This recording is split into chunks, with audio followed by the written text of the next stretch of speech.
অবিলম্বে জঞ্জাল প্রসারণের যথোপযুক্ত ব্যবস্থা গ্রহণ করতে হবে। ইনকলাব জিন্দাবাদ। মরিয়ামপুরে 4 পয়সার ঘাট চালু করতে হবে। গঙ্গা ধুপায় বিস্তীর্ণ ভাঙন রোধের ব্যবস্থা গ্রহণ করতে হবে। এলাকায় গেছি, মানুষের কাছে গেছি। এটা একটা পৌরসভা চলছে, এটা কি একটা পৌরসভা? পৌরসভা মানে কি? আমি পৌরসভার নাগরিকদের কাছ থেকে ট্যাক্স আদায় করি। কেন আমি পৌরসভার নাগরিকদের থেকে ট্যাক্স আদায় করি? পৌরসভার নাগরিকদের ন্যূনতম পরিষেবা দেওয়ার জন্য। আমি একটার পর একটা রাস্তা বলতে পারি আপনাদের। আপনি ওইখান থেকে দেবীতলা থেকে রাস্তা যেটা আসছে সেটা একদম এই পর্যন্ত, মানে মানিকতলা পর্যন্ত। মানিকতলা থেকে যে রাস্তা মায়াপল্লীর দিকে যাচ্ছে, এদিক থেকে স্টোর বাজার থেকে যে রাস্তা চলে যাচ্ছে আমাদের বিধানপল্লীর দিকে, সেগুলো হৃদয় রাস্তা, হৃদয়। আমি কোনটা এই যে মানে পিডব্লিউডি তো, যেহেতু পৌরসভা সেই তো পিডব্লিউডি। যাহা শ্যাম তাহাই গোবিন্দ, যাহা শ্যাম তাহাই গোবিন্দ। যে চেয়ারম্যান এই পৌরসভা আর সেই পিডব্লিউডি একই ব্যাপার। এই রাস্তা দিয়ে যাতায়াত করে দিন, ঘোষপাড়া রোড দিয়ে, ঘোষপাড়া রোড দিয়ে যাতায়াত করার অযোগ্য কন্টানারের সামনেটা যে কোনো দিন দুর্ঘটনা ঘটে যাবে। তারপর এদিকে আসুন, রামচন্দ্রপুর হাঁটতে পারবেন না। বলদার হৃদয় এসপি রোড, নবাবগঞ্জ থেকে বলদার স্ট্যান্ড রোড, এই রাস্তা দিয়ে চলাফেরা করা যায় না, চলাফেরা করা যায় না। বাদামতলা থেকে একদম কল্যাণগ্রাম পর্যন্ত চলে যান, কল্যাণগ্রামের ভেতরে চলে যান। আম্বেদকর রোড, যেটাকে পদ্মার হৃদয় বলে, পুরো পদ্মার সাথে যেটার কানেক্টিভিটি, মূল রাস্তা, সেই রাস্তায় একটা গাড়ির চাকা ফেলার জায়গা নেই। পৌরসভা করছে নাকি? পৌরসভা করছে নাকি? পৌরসভার যারা চেয়ারম্যান আছে, কাউন্সিলর আছে, অত কাউন্সিলর কে আছে কে নেই সেটাই এখন বোঝা যাচ্ছে না। অদ্ভুত একটা পৌরসভা, কে পৌরসভা কে কাউন্সিলর আর কে কাউন্সিলরটা সেটাই বোঝা যায় না। যাই হোক, চেয়ারম্যান টেয়ারম্যান যান শুনেছি, গাড়ি করে যান, মোটা চাকা স্করপিও, রাস্তা থেকে 3-3.5 ফুট 4 ফুট উপরে থাকে। রাস্তার মাটির যন্ত্রণাটা বুঝতে পারেন না।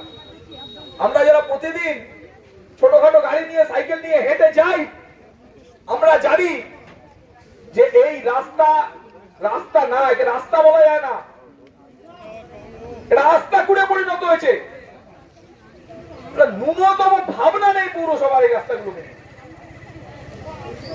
মিউনিসিপালিটি ট্যাক্স আদায় করবে, জঞ্জাল কর আদায় করবে, একটা বেআইনি জঞ্জাল কর, কি রিসিট দেয়, সেই রিসিটের কি নাম্বার, কি কোথায়, কি কিসের হিসাব, কোনো কিছু নেই।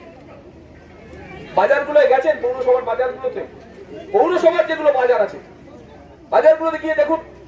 আমার বাড়ির সামনে দুপা হাঁটলে বাদামতলা বাজার, বাদামতলা বাজারটাকে পরিকল্পিতভাবে ধ্বংস করে দেওয়া হলো, পরিকল্পিতভাবে ধ্বংস করা হয়েছে।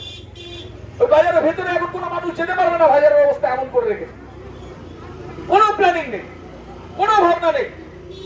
বলতা বাজার, যাতে বাজারগুলো নষ্ট হয়ে যায়, ধ্বংস হয়ে যায়, মানুষ ওই মরে গিয়ে, মানুষ ওই স্পেন্সার্সে গিয়ে জিনিসপত্র কেনে, এইগুলো হচ্ছে এই সরকারের, এই পৌরসভার লোকেদের মাথার ভেতর ঢুকে আছে।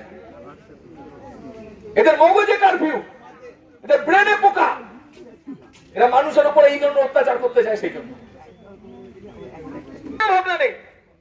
ন্যূনতম নাগরিক পরিষেবা তৈরি করার জন্য, ন্যূনতম নাগরিক পরিষেবা একটুখানি এগিয়ে নিয়ে যাওয়ার জন্য যে একটা ব্লু প্রিন্ট, কোনো কিছু নেই। এই যে পরিবারের সামনেটা, নবাবগঞ্জে এই সুন্দর জায়গা একটা, 4 ঘন্টা সন্ধ্যেবেলা কি পরিস্থিতি হয়ে থাকে, বাজারগুলো রাত্রিবেলা কিসে রাখা হয়ে যাচ্ছে, বড় বড় নেতারা দাঁড়িয়ে দাঁড়িয়ে কি করছে, আমরা এই প্রশ্ন রাখতে চাই।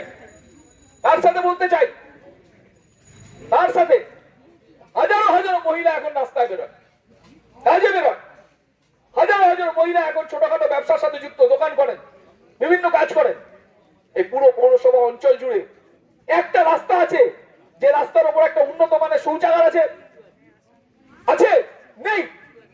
পুরুষদের শৌচাগার গুলো পর্যন্ত ব্যবহার করার অযোগ্য, চূড়ান্ত অযোগ্য। ওগুলো কোনো সভ্য ভদ্র মানুষ যেতে পারে না। আর মহিলাদের কথা তো বাদ দিন। পৌরসভার চেয়ারম্যান কি শুধু ট্যাক্স নেওয়ার জন্য আছে, আর বড় বড় জ্ঞান শোনানোর জন্য আছে? আর মিটিং এ গিয়ে 50টা প্রকল্প করছি, 100টা প্রকল্প করছি, তার জ্ঞান শোনাবে আমাদের? দিন আমাদের আদায় করতে আজকে আমরা এখানে এসেছি, পরিষেবা আদায় করতে এসেছি। আমরা লোক দেখানো আন্দোলন করি না, বিজেপির মতো লোক দেখানো আন্দোলন না। আমাদের আন্দোলন হচ্ছে একদম পরিষ্কার, খোলাখুলি। মিউনিসিপ্যালিটি পৌরসভার পরিষেবা আপনাকে দিতে হবে। ন্যূনতম পরিষেবা না দিলে আজকে আমরা ভেতরে যাচ্ছি, আলোচনা করব। কালকে জনগণ হেঁটে পৌরসভার ভেতরে ঢুকে যাবে, তার জন্য প্রস্তুত থাকবেন, আপনাদের এই কথাও জানিয়ে দিলাম।